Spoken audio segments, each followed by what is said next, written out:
Hi. How are you? I'm Nice doing to have well. you. How are you? I'm excellent. It's always good to be in Miami. Yes, for me too. Yeah. I love the sunshine. I will introduce yourself really quickly. Absolutely. I'm Dickson. I'm the Chief Innovation Officer for SageNet's. So you're Chief Innovation Officer. Innovation as a journalist is a word that I don't even register. So overused. What's your take on innovation? Is true innovation in technology and digital signage not like funny and needle in a haystack? It's a good question. Too many people think that innovation is always new. And so they're looking for something that's brand new, that they've never seen, that does something they don't know.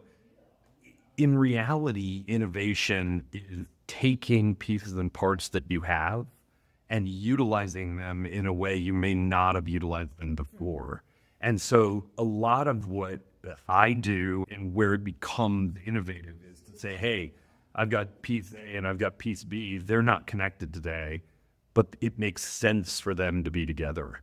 And that's Do you have an example for that? Yeah, That that company did really well in recent years. a really great example of that is actually look at some of the things that are going on at QSR in drive-thru, where voice ordering is then leading to dynamic menuing, which then is getting you upselling because you're having a one-on-one communication and you're doing it in a digital format, so you have that flexibility and agility.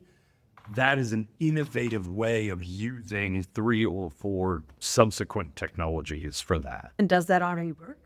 It does, yeah. We have customers actually that are doing that. We're seeing people do it in the market, but you could also look at folks like Taco John's out of Minnesota now, and it's a great example of what they're doing at drive-thru. It's those places where people are sitting down and saying, I know all these pieces can work. How do I make them work? And people are getting much more innovative in that process. Yeah. Yeah. So you go to a lot of trade shows. I don't even know how many here, but I know it's a lot. More than I probably watch in some And, yeah, I can imagine. What's something you look for in trade shows, particularly? Good question. Trade shows are those times when you have to try to figure out who's showing you something that is smoke and mirrors versus something that has validity, even if it's not ready for the market today.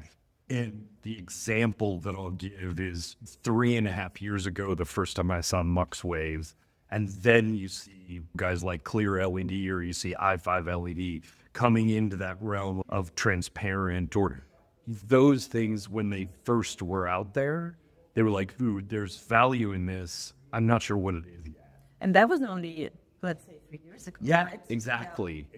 So I don't normally go to a show like that looking for a technology that I know I'm going to use tomorrow. I might get lucky, right? I might find something as I'm walking the floor that I go, ooh, that's really interesting. The other thing I go to shows like that for is, where has someone taken the next step with the technology? And if you look at the evolution over the last 12 months of e-ink, that's a great example. Yeah. People were bringing out e-inks that had no frames, and they were like, hey, we don't have a way to manage this. Now people are saying, here, you can touch and feel and hold this. You can put it up. We can manage that. It'll go on the Wi-Fi. Those are the right steps to making something valid. That's really what I look for in those trade shows. Yeah. What's something that you see a lot of currently where you're saying that's all smoke in here? There's probably 2 areas. Wireless video is still, ahead. I can't get behind it. It's too fragile for the commercial market. It's got a cool factor. It's exciting. The other thing that is such a good example of something that looked cool and is a huge flop, in my opinion, is the spinning hologram fans. They have this really minimal, that's cool, and then you walk up and stick your finger in it and it stops them. You're like, okay, I can't put that anywhere. It stops people at trade shows. It does. Right? It stops people at church shows. That's a smoke and mirrors moment. So that's a moment where someone says, oh, I want that. And then they go use it. And it's, it just doesn't do what you think it's going to do. So in reverse, what's something that you wish you would see?